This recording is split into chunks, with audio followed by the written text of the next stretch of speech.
Hi everyone, Aaron here for Zollotech, and iOS 17.5 Beta 1 is finally here and off to a good start. But there's even more features to talk about since the iOS 17.5 Beta 1 is out what's new video. We'll also talk about iOS 17.4.1 and the experience of both iOS 17.4.1 and iOS 17.5 Beta 1. And not just my experience, but your experience based off the YouTube community poll, where at the time of this video there's over 22,000 votes and 301 comments. I've read through every single comment to determine what the overall experience and battery life and more is like for every single person, at least the best we can with that community poll. Now let's first talk about some different Apple news, and then we'll talk about features and the overall experience. Now, Apple actually canceled its car project a couple of days ago and is now let go, or is soon letting go, of over 700 employees who worked on that project, as well as the micro LED projects, where it was expected to be in the iPhone, iPads, and even Apple Watch, but it looks like it may be delayed indefinitely. So unfortunately, those employees were not moved around the company and they're being let go. If you have an Apple ID balance and live in Singapore, you have until July 1st to spend it, as after that you can no longer use it due to a new regulation by the Monetary Authority of Singapore. Apple actually released a support document explaining what you need to do from now before July 1st, and it says how you spend your balance and what to do before July 1st. So I'll link this in the description below if you're in Singapore and need to move this around, or just spend that actual balance that you might have there.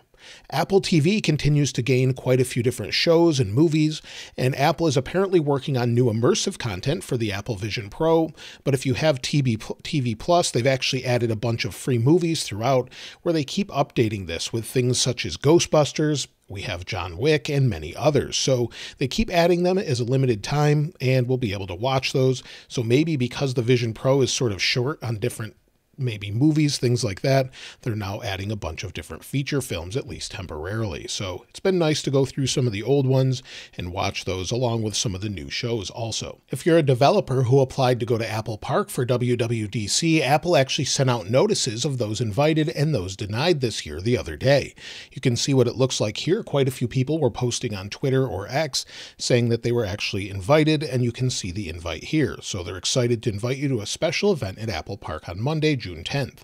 So quite a few people started posting this, and it's great to see all of the people going to WWDC. All of the press invites typically come out closer to the event though, so more people will be going around that time. Google is getting set to launch an Android-based Find My network for devices. This is similar to what we have currently with iPhone, where we would have third-party devices similar to our AirTags, where we can find different things, different devices, and more. And this goes along with our first new feature in iOS 17.5 Beta 1. There's an anti-stalking option that's actually been added to detect and disable unwanted accessories from tracking you, including third-party accessories. You'll be able to disable them just like you can an AirTag if it's found nearby and it doesn't belong to you. So that's something that's coming in iOS 17.5 that's actually found in the code. Also, iOS 17.5 adds EU sideloading through websites, and on Friday, Apple actually released a new updated guideline web page. So in here, they now added the option for game emulators and links to websites within music apps just in the EU. So I would love to have those options in the United States and around the world. Maybe one day we will, but currently it's only going to be for the EU with 17.5. Now, if you're using a FaceTime call, there's actually code in there that would help people fight spam and allow you to block all the participants in a single call.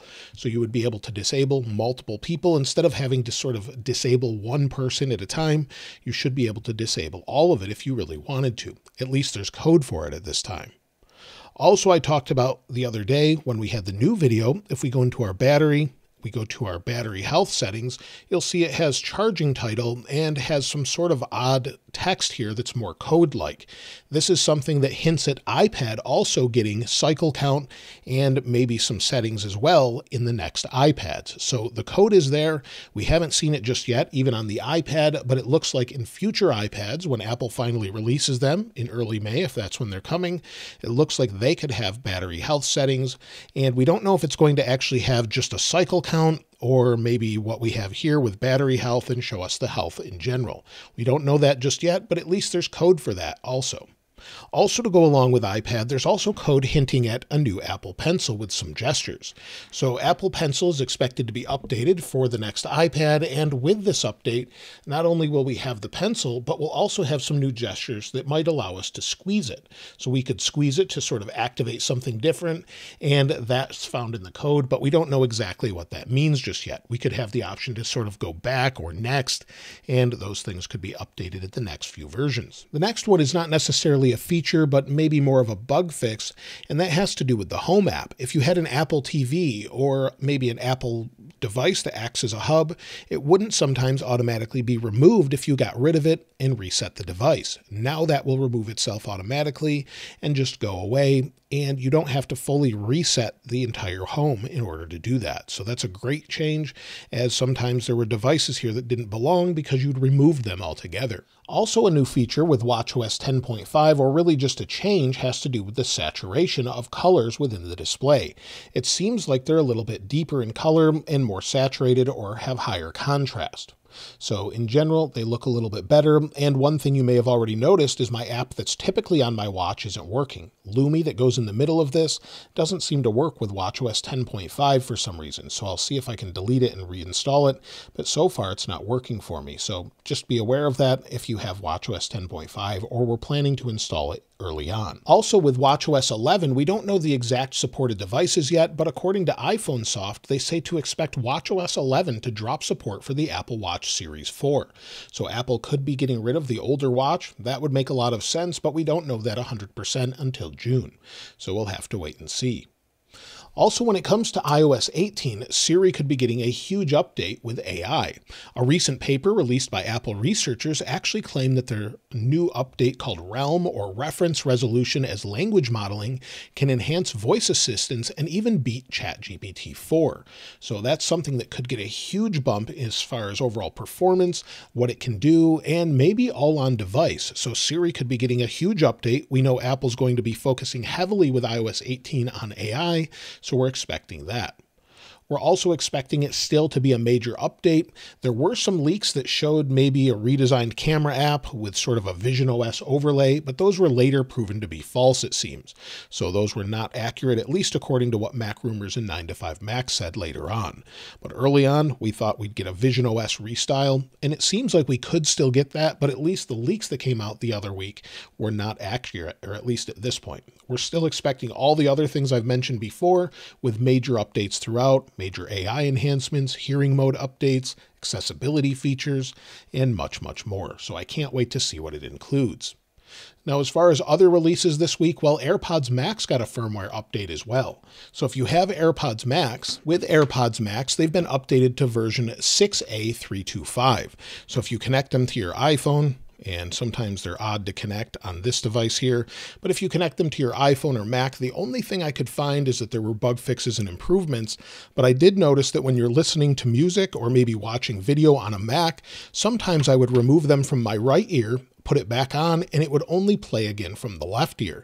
This seems to be fixed so far, so maybe they've fixed that bug among others. Let me know if you've noticed anything specifically with that update as well. As far as bug fixes, well, iOS 17.4.1 had some of them.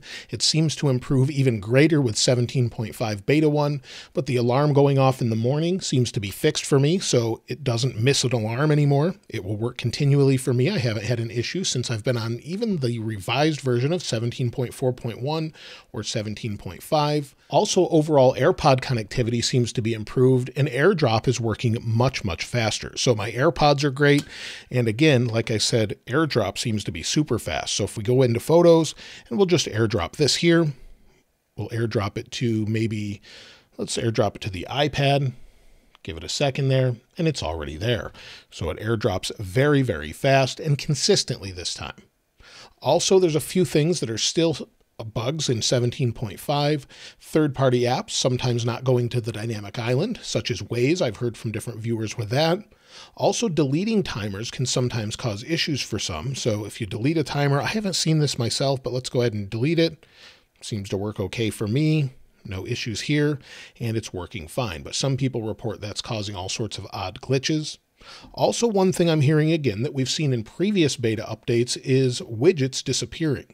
such as the clock sometimes disappearing for some, or just widgets being blank, whether they have multiple widgets or anything else. Sometimes they're just not showing up. So that's something that's come back. Also, keyboard lag is still there.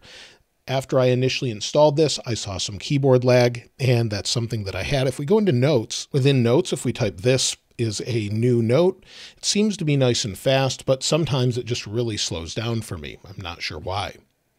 Also, we have the wallpaper dimming bug. So that's still here. If I swipe up, it really dims. You can see it on this wallpaper quite a bit. So it's nice and saturated. Swipe up and it dims or desaturates. So it's something they need to fix that's been there for quite a while at this point that they haven't done anything with. So you can fix it sort of by oversaturating your wallpaper and then it dims back to what it was normally.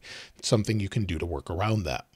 As far as iOS 17.4.1 bugs, well, of course, some of those still exist. Most people say the top bugs are battery and micro stuttering and keyboard lag. So sometimes swiping through things, this one's on 17.4.1, just going through different things sometimes is very stuttery and just sort of jumps all over the place or just has micro stutters here and there. So that's one thing. Keyboard lag, AirPod connectivity, and some actually still have the volume bug. So that's something that just sort of goes up and down or just is jittery from time to time and is still there. But 17.5 fixes most of those things as far as stutters and more. So that's great. We also have a bunch of other bugs that are there that I've covered in other videos. As far as overall connectivity, well, with iOS 17.5, it actually seems improved for me. I use this regularly. I used it the other day with Apple CarPlay, had good connectivity. I didn't have music cutting out despite having a lower signal, and it just seems to be pretty good. I have the same signal strength, but that's very dependent on weather, cell tower strength, how far it is from you, and much more. So it's pretty consistent for me, though, with this update. With 17.4.1, it again depends on your carrier and where you are and different factors, but some people say it's not that great. As far as the camera goes, well, let's take a look at a couple different photos from each camera. So 17.4.1 and 17.5 beta 1. I don't expect any major improvements to the overall algorithm or anything, but you can see what they look like here. So let me know if you've noticed anything. I haven't noticed any blacking out of the camera. Some people have said that's an issue. Seems to work just fine for me, at least so far. When it comes to release notes, well, Apple took their time releasing those for the iPhone. And if we go into feedback here, you'll see that they finally released them, and there we go. It just populated, but they were available online as well. There's some known issues with accessibility.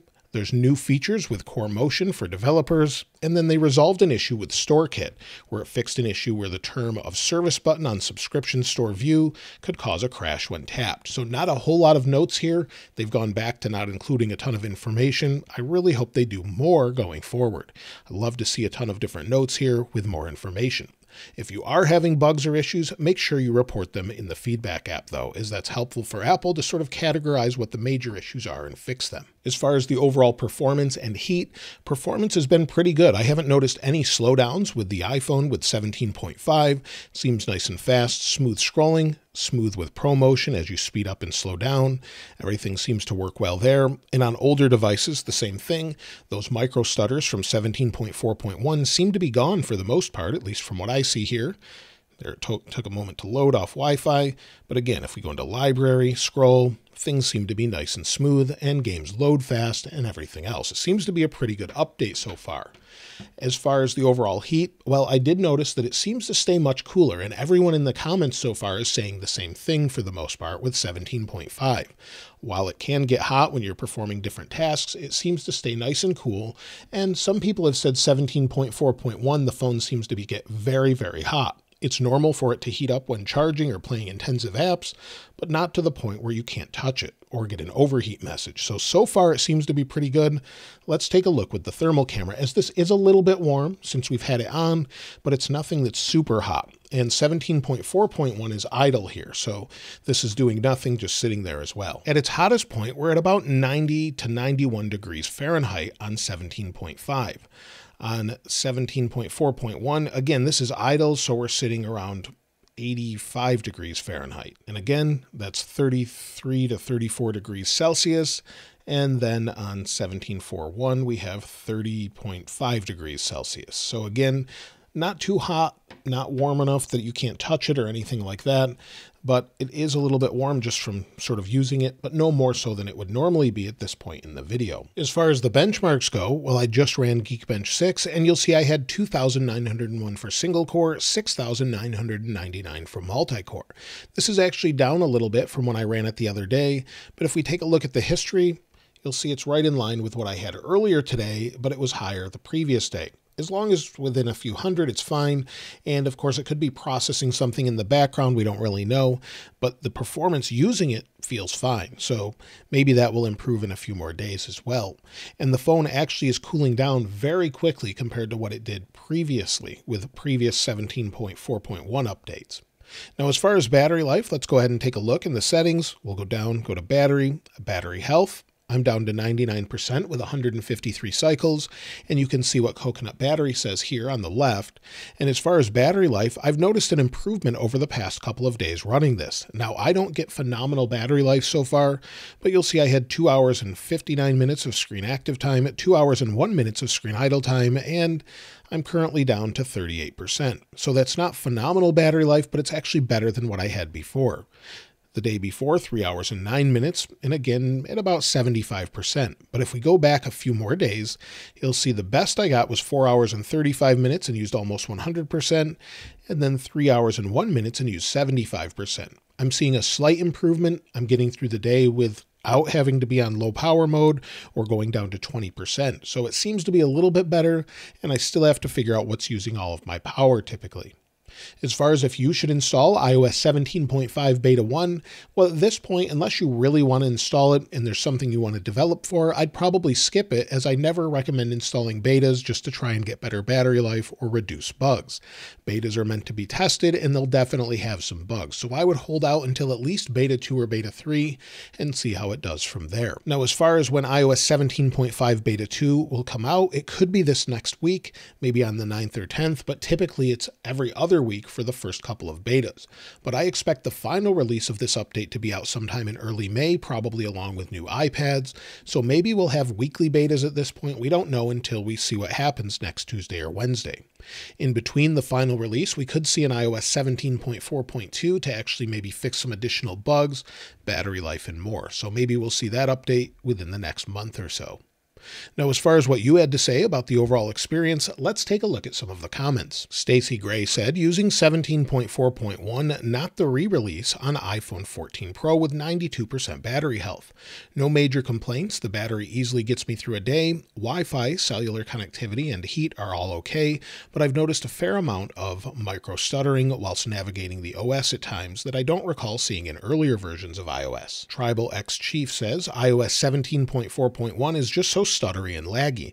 The animations are very poor on my iPhone 14. Battery is fine, but the overall experience is below average.